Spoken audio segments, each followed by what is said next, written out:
On February 11th of 2010, in the trash can behind a middle school, authorities discovered the lifeless body of 30-year-old Jennifer Dougherty. Jennifer Lee Dougherty was 30 years old, living in Mount Pleasant, Pennsylvania. She was described as gentle and loving, someone who always wanted to fit in and be accepted.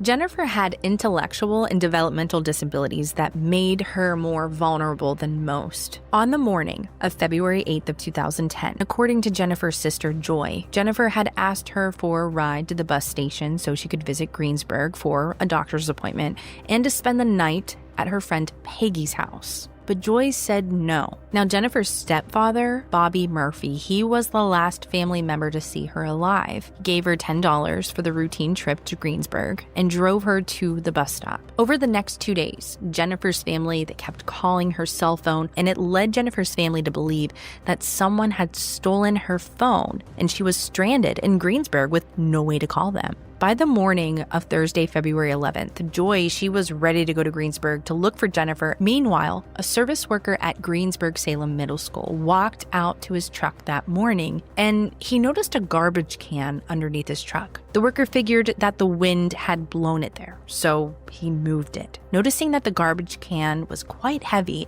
and the lid popped off, and what he saw horrified him. He immediately called authorities, and the police arrived at the scene. They opened the garbage can to find a woman's lifeless body wrapped in plastic, bound with Christmas lights and garland. It was immediately clear to them that the manner of death was homicide. This is when Joy received a phone call from Jennifer's mother, telling her that a girl had been found in Greensburg. Joy didn't think that there was any possibility it could be Jennifer. She decided to call the state police, who sent her a picture of the woman inside the trash can. In the details that stood out most, the girl didn't have any hair. The face was swollen, black and blue and bloody. And in the photo, there was a cut across her neck. Joy was convinced it wasn't her, but she just couldn't be 100% sure. So she went down to the Greensburg station to see the body in person. And at that point, the family knew that this woman in the trash can was Jennifer Dougherty.